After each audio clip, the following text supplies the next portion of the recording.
And that's it. Now we will invite Yve to go into our second song of the day. And Adrian will be praying us in.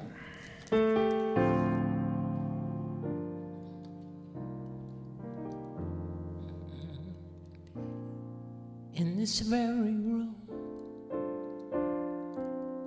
there's quite enough love for one like me. And in this very room, there's quite enough joy for one like me. And there's quite enough hope and quite enough power to chase away the gloom. Spirit, sweet spirit, is in this very room.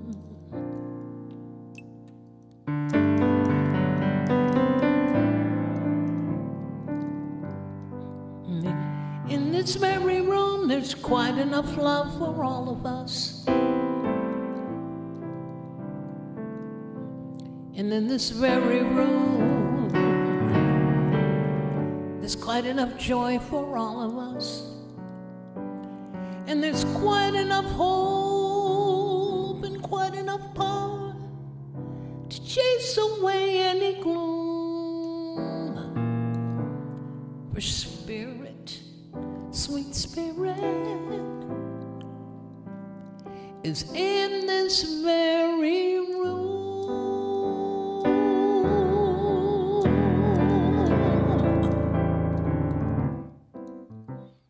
And in this very room, there's quite enough love for all the world. And in this very room right now, there's quite enough joy for all the world. And there's quite enough hope and quite enough power to shake away any gloom. For spirit, sweet spirit, is in this very room.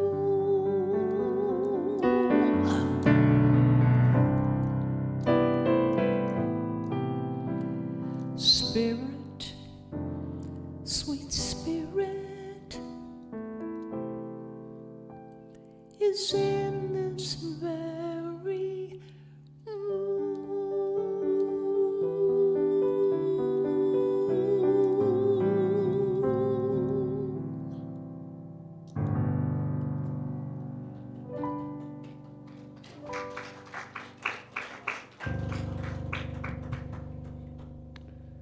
In this very room, God is obvious, evident. The evidence is all around each and every person here.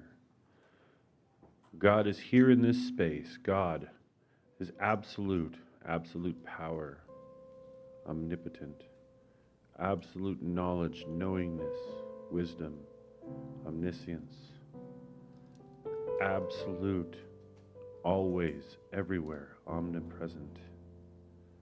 God is here in each and every one of these people in this very room, here in person or online. God is seeing through their eyes, hearing with their ears, and speaking with their mouths. God is here now to give us the message that we need to hear, each and every person in this room, whether in person or online. God is absolutely giving us the power that we need to be, to exist, to grow, to thrive, to become more. Each and every person in this room is open to receive this message, the message that we hear today, whatever that message is for each and every one of them. The words that they need to hear will be spoken, and they will hear it and receive them. They will take those words out into the world around us. They will spread them out to the people who need to hear them out there in the world, for there is no separation between the two. Every person here, not just open to receive those words, but open to feel them in their heart, to take them into their very soul, and to share them with the world. I'm so grateful for all these truths. I'm so grateful for this connection, this love, this balance, this absolute this life that comes forth from each and every person, the words that they hear, the things that they see, know, and share. I'm so thankful for these words of truth, these words of power, these words of the absolute, these words of God that come through each and every person here. I'm so grateful for all this and more, and I'm so grateful for this gathering of love, of mind, of heart, of spirit. And I let my words go into that perfect action and order of the law, knowing to be true, whole, and complete, knowing to already be in the motion of the law, knowing to have already been enacted, that those words are already out there, and that they came through this room and out into the world. I am so thankful for all this and more, and I let my word go into that perfect action, the Lord of the law. I let it go and I let God. And together let us affirm these statements together by saying, and so it is. Knowing in that energy of so it is, I'm hearing that.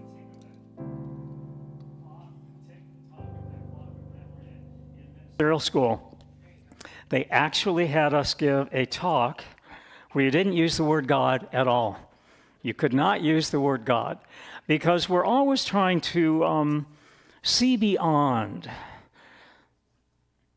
the usual and the common and the lingo of the normal. And they invited us to use a word that spoke to us. And the word I use, and the word Ernest Holmes uses quite often, is the word spirit.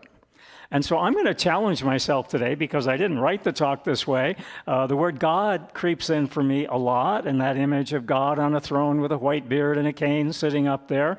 But spirit invites in a broader perspective and a bolder perspective and a braver perspective of an energy that is undefined, of an energy that is uncommon, of an energy that lies beneath and below everything that is visible.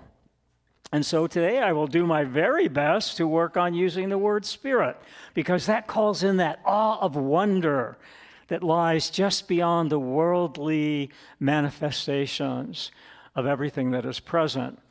And so one of the ways that we can call forth a new word, a new image, a new vision of who we are, Ernest Holmes shares this.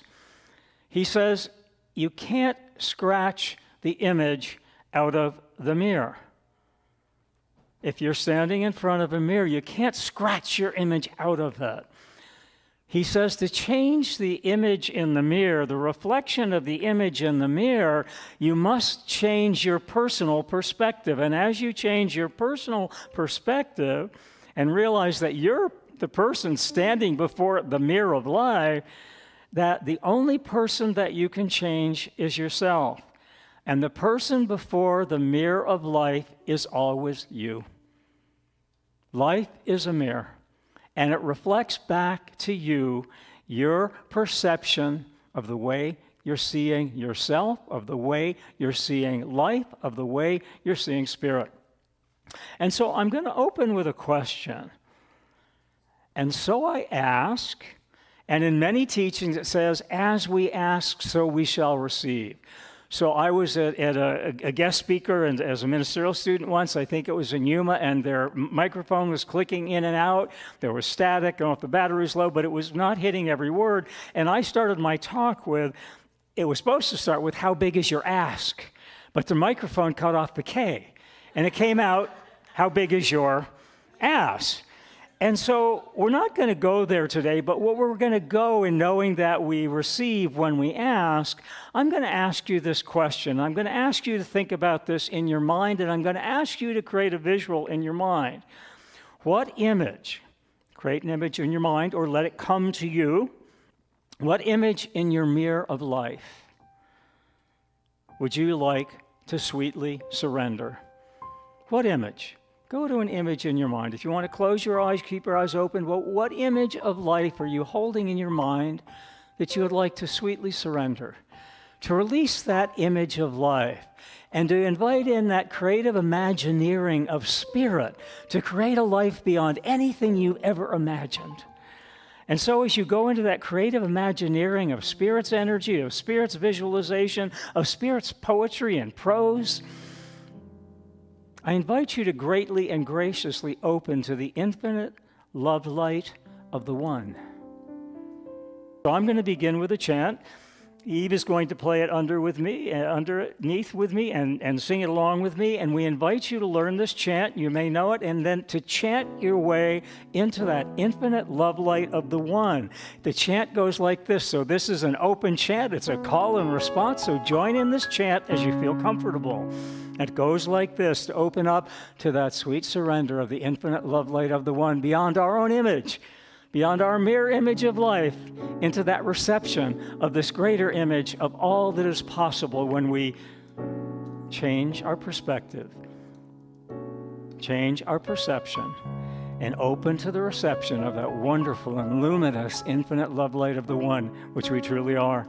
And this is our opening chant. And as you feel comfortable, join me in this chant. All right. I am opening up in sweet surrender to the infinite love light of the One.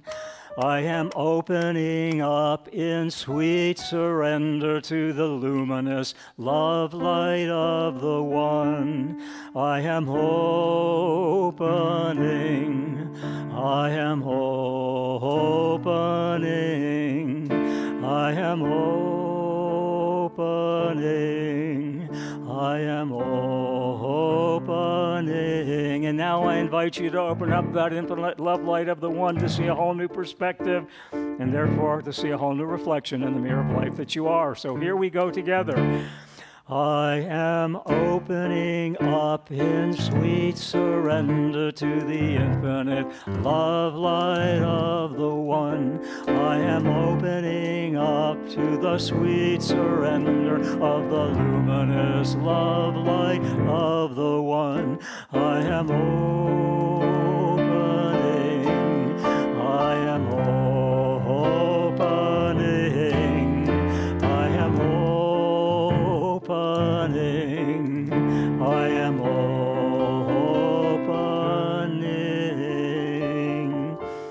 Part of surrender, and Yve and I were talking about it earlier today, is about the sweet surrender. It's not about the struggle of surrender. You don't have to struggle. You don't have to hang on. You can release it and let it go.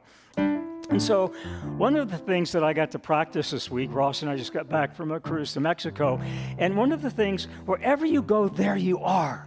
And wherever you go, there are spiritual principles. Our spiritual principles of tithing, our spiritual principles of release and letting go, and our spiritual principle of circulation.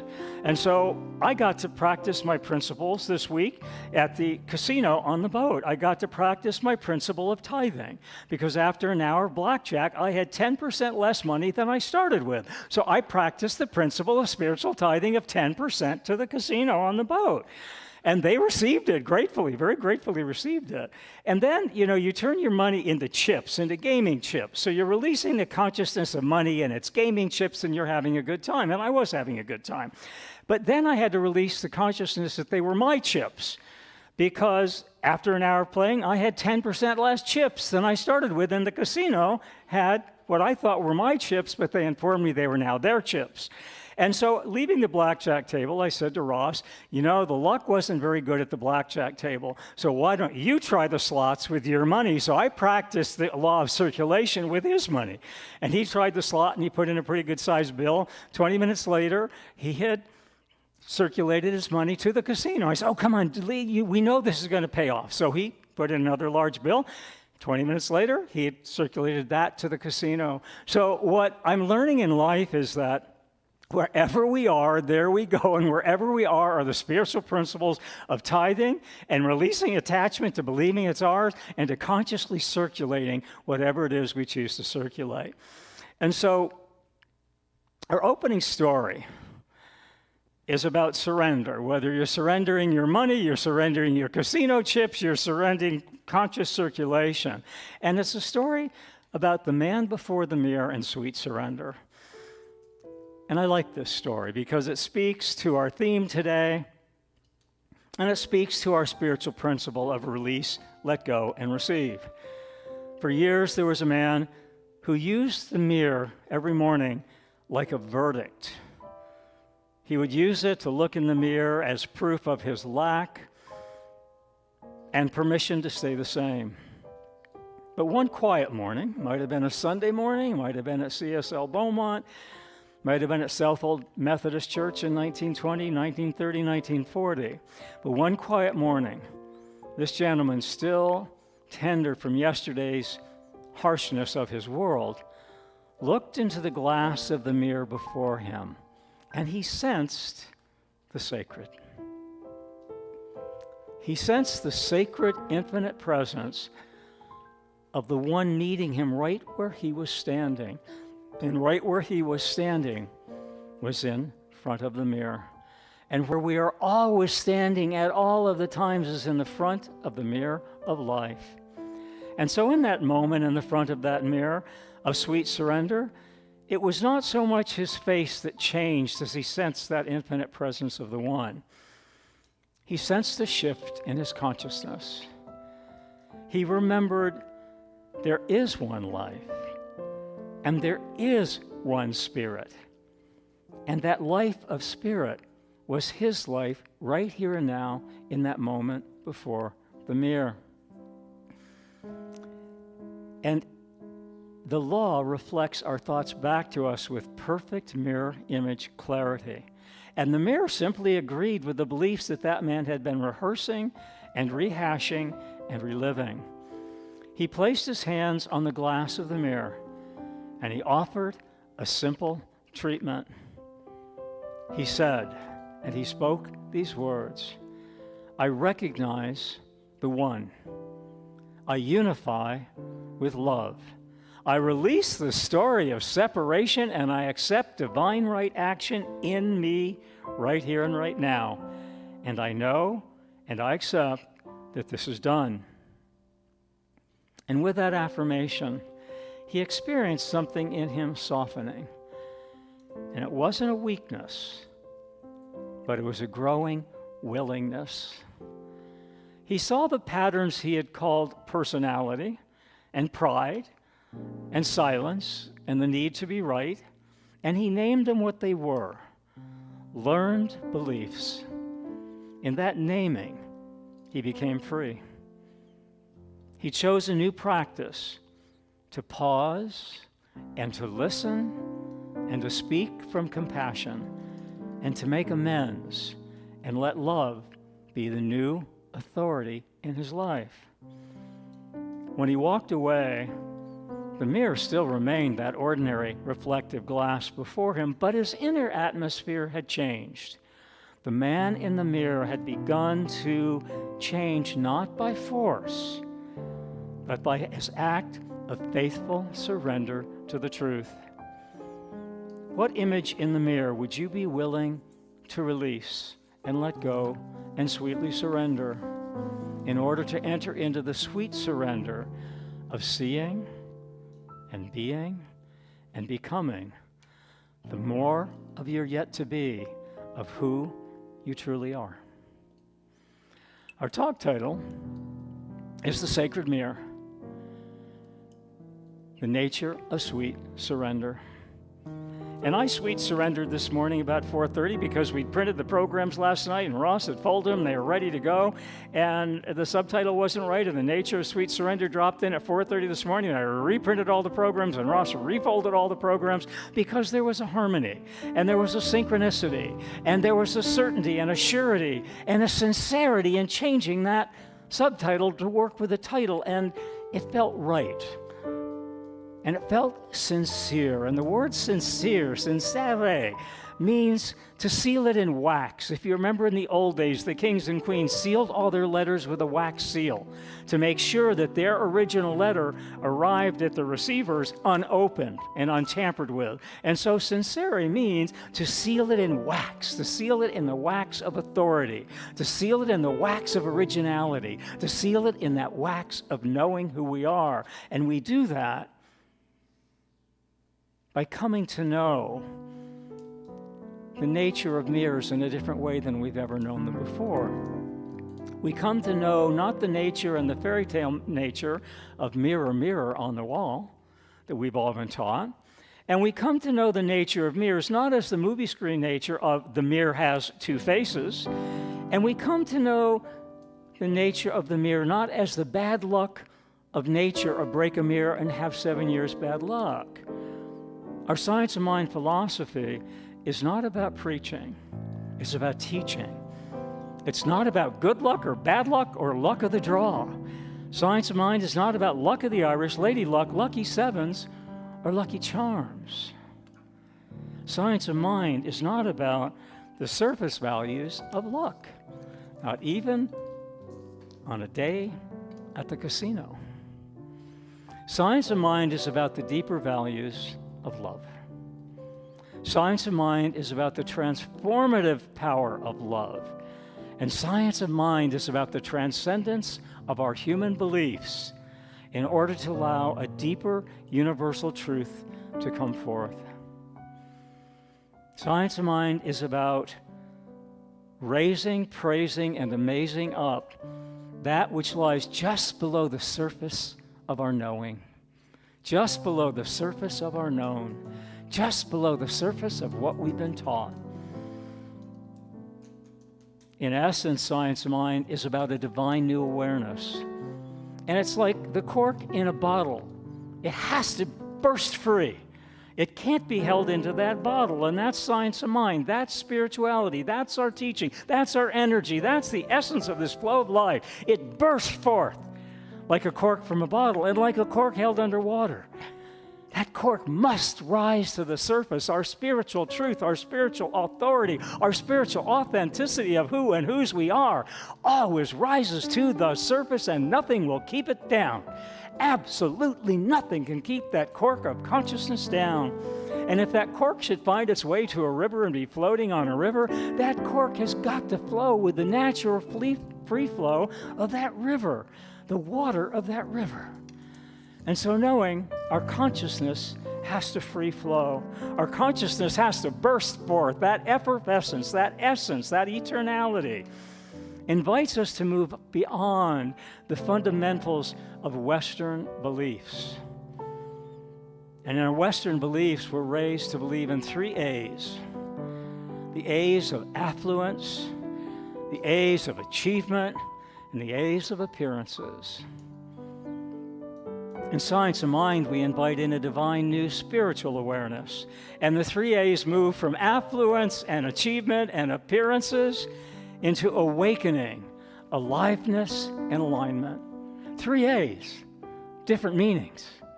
3 A's, different frequencies. 3 A's, different truths. And so what we're going to be talking about today is the garden of evolution and the garden of expansion.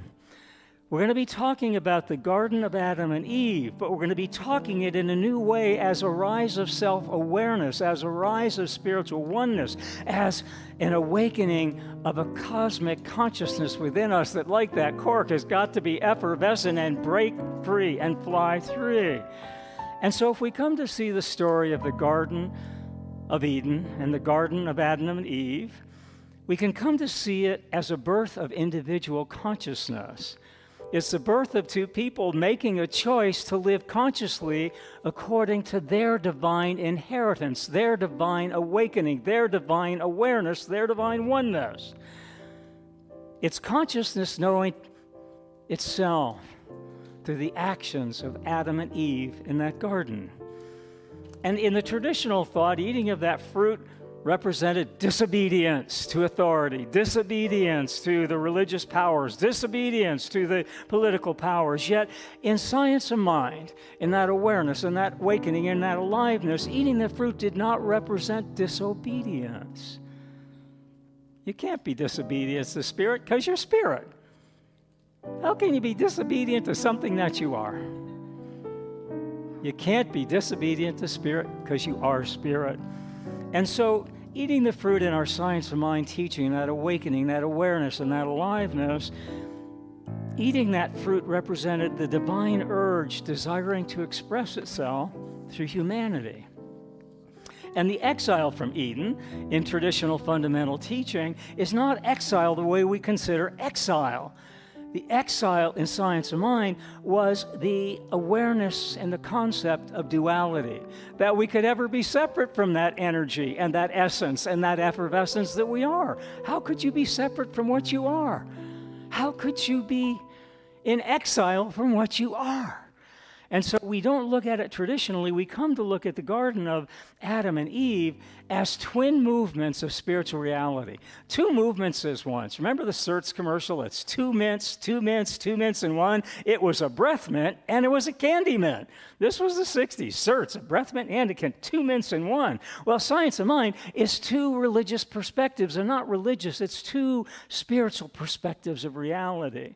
You take the high road, I'll take the low road, and somewhere in between there's this middle road of consciousness that connects the high and the low, heaven and earth, rich and poor. Between the high road and the low road is that middle road of consciousness. And the garden of two movements of spiritual reality represented in the Garden of Eden are the reality of involution. And if you know our Science of Mind teaching symbol, it has a great big V. Involution is that spiritual energy moving down the V into manifestation in human form. And then the other side of the V moves up and curves over a little bit, and that's the involution and the evolution of that manifestation moving back into the magnificence of the spiritual realm, and then it curves over and repeats. So the Garden of Adam and Eve really is about this circle of completion, the circle of involution and evolution, the circle of heaven and earth as one.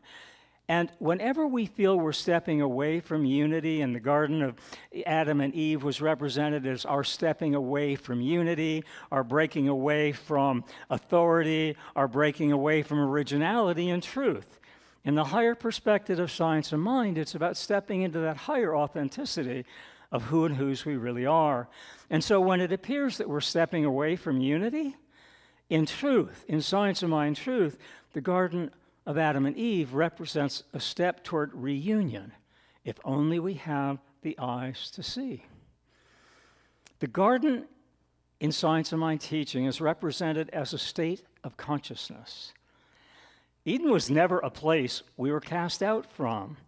It's a state of consciousness that we forgot, and it's a state of consciousness Science of Mind invites us to remember. The apple tree stands at the center of this inner garden, offering the fruit of divine awareness to every soul, brave enough to reach for it.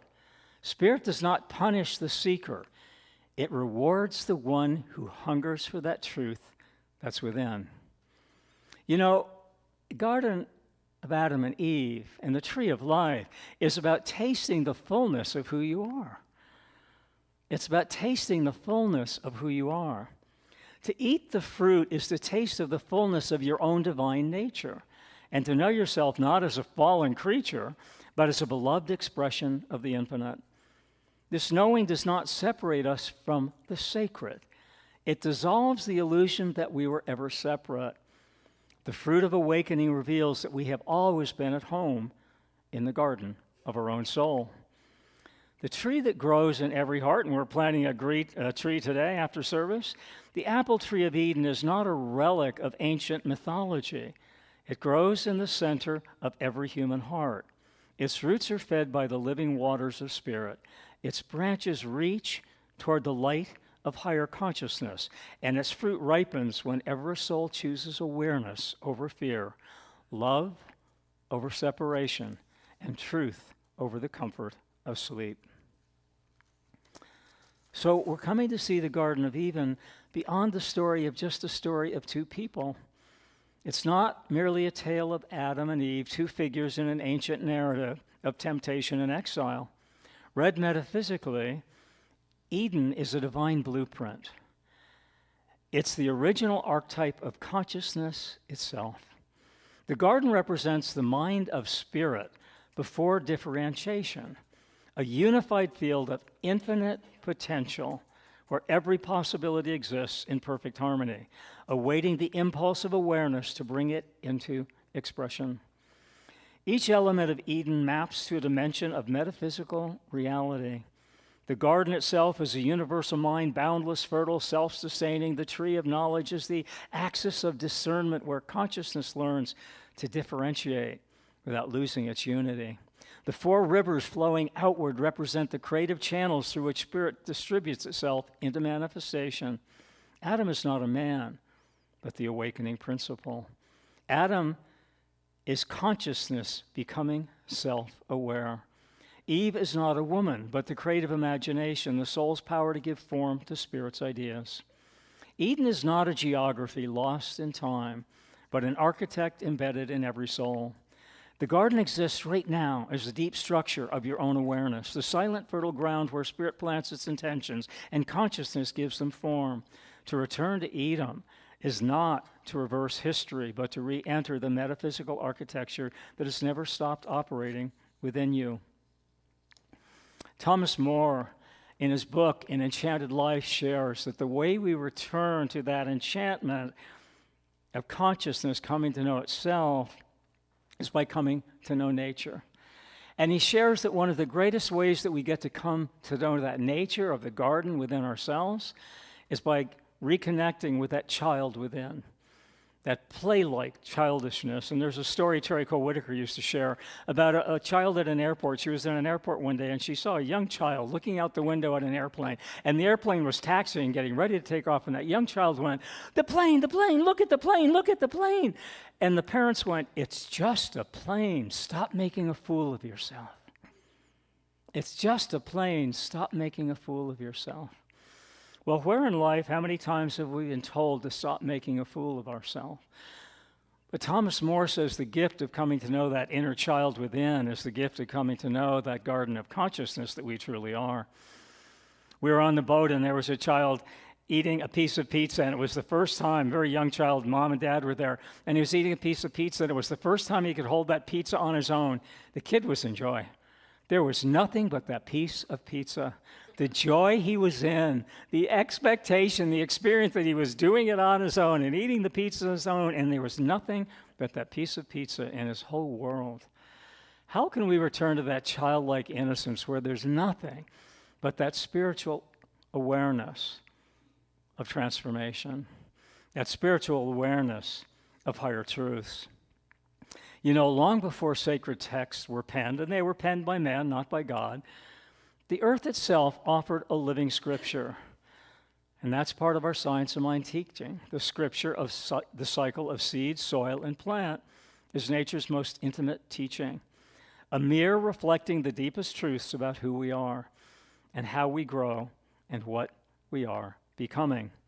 The trinity of transformation in this ancient pattern that we discover is a trinity of the seed holds our divine potential. The soil represents the beliefs and conditions we cultivate within, and the plant reveals the life that emerges when potential meets preparation. Each element is sacred, and each is necessary. As we come to see ourselves in the garden, we come to truly understand this mirror is to recognize that we are simultaneously the garden and the gardener, the sower and the soil. Every thought we plant, every belief we nurture, every old pattern we compost becomes the ground from which our true self emerges. In our Science of Mind teaching, we become the seeds of the infinite of possibility by opening to the sweetness of surrender of the divinity within our humanity.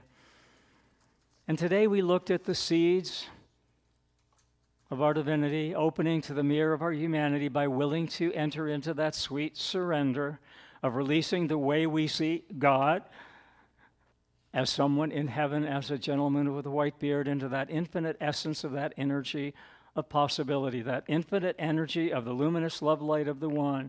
And by opening up in the sweet surrender of releasing who we believe we are into the absolute truth of who we are and who we are becoming. And so, as we end this talk today, I'm going to invite us to once more do our opening chant of sweet surrender. And I will do it, and to the best of your ability, if Yve will play with me, we will open up to that chant, which is opening up to the sweet surrender, as that gentleman did in the opening story. He released the belief of who he thought he was. He said an affirmation of prayer to that mirror. He transcended the illusion in the mirror and became the illumination of the truth of who he really was. And so together, if we can, end in an opening chant. I am opening up in sweet surrender to the infinite love light of the One. I am opening up in sweet surrender to the luminous love light of the One. I am opening. I am opening. I am opening. I am opening.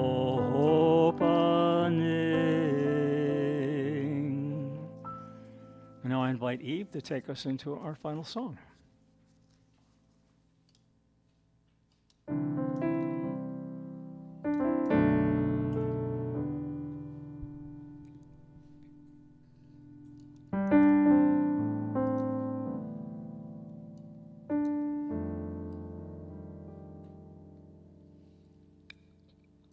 I have a yearning in my heart that cannot be denied.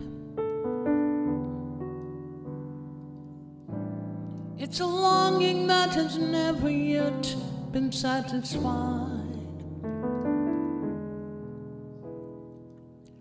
I want the world to know the one who loves them so.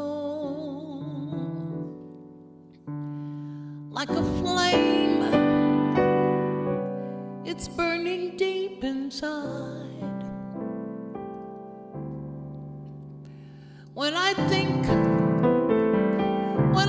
about the shortness of my earthly years, I remember all the wasted days, the wasted tears.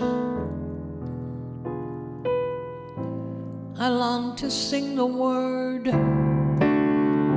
to those who never heard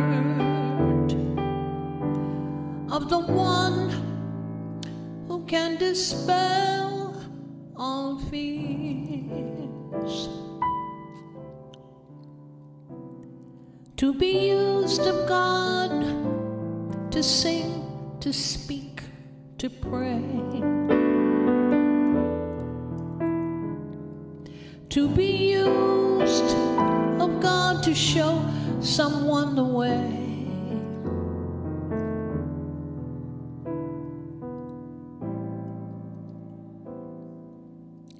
I long so much to feel the touch of His consuming fire. To be used of God is my desire.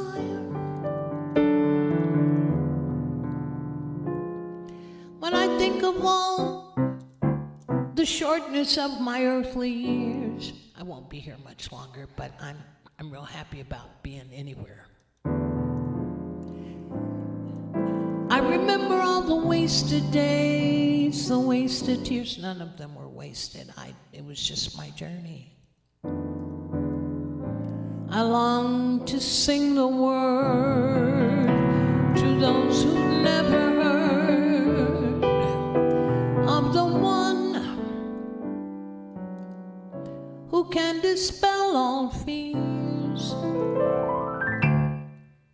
To be used of God to sing, to speak, to pray. To be used of God to show someone the way.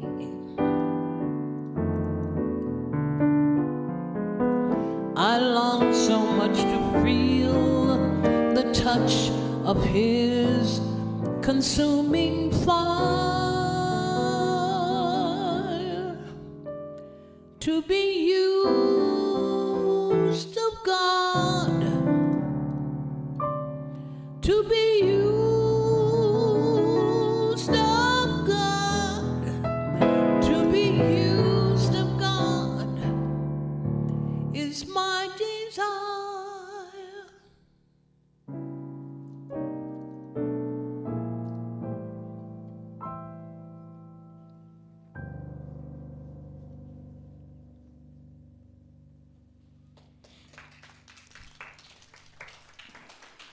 And so today, ask and we shall receive. I ask you as you stand before the mirror of your life to see what image is appearing before you. And I ask you what you are willing to release in the sweet surrender of the image that is into the image of the unknown of spirit that is there to reveal to you the greater of your life yet to be. Now our time of offering. And I invite our ushers to come forward. And if you'll read this with me, it is our conscious giving statement. I give and receive freely and generously with an open heart and an open mind. The universe responds to me in kind. I know that my beloved community is richly blessed, and so it is. If you're watching online and you're one of our love streamers, you can go to cslbeaumont.org. We have a donate button up in the right-hand corner, and you can also text GIVE 951-420-6909.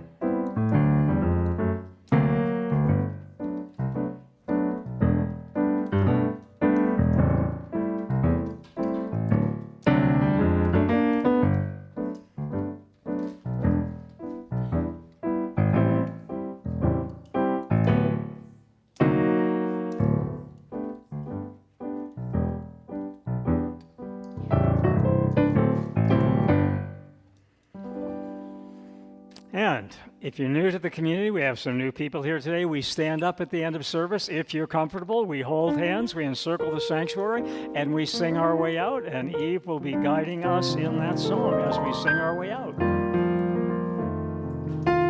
And if you're not comfortable holding hands, you want to remain seated, just join us in consciousness. So whatever works for you.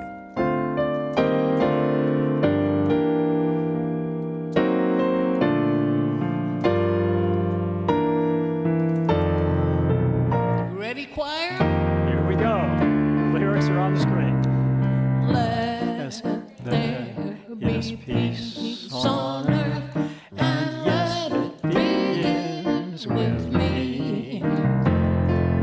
Let there be peace on earth, the peace that was meant to be, with God as our Father, family all are we. With each other in perfect harmony. Yes, peace begins with me. Let this be the moment now. With every step I take, let this be our song.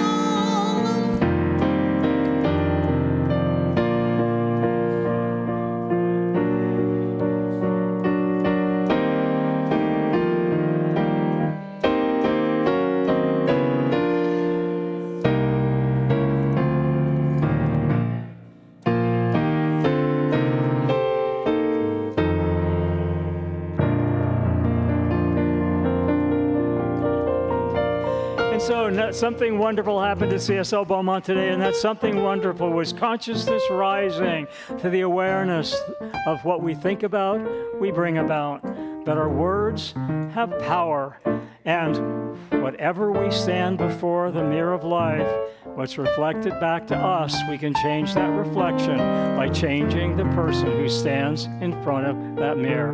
And together we say, and so it is.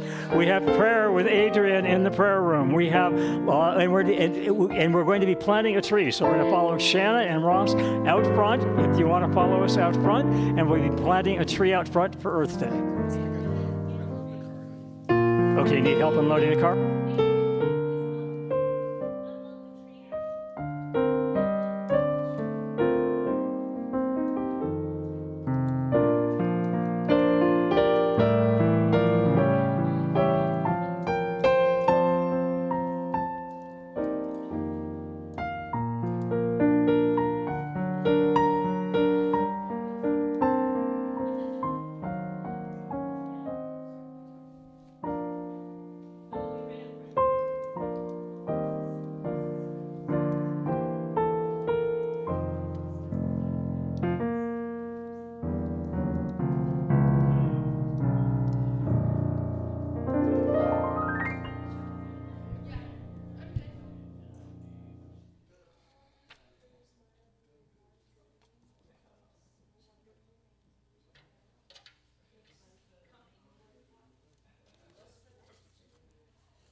child of this universe. The ocean dances at my feet. The wind plays a melody through my hair. I am loved at every turn. I am kissed by mother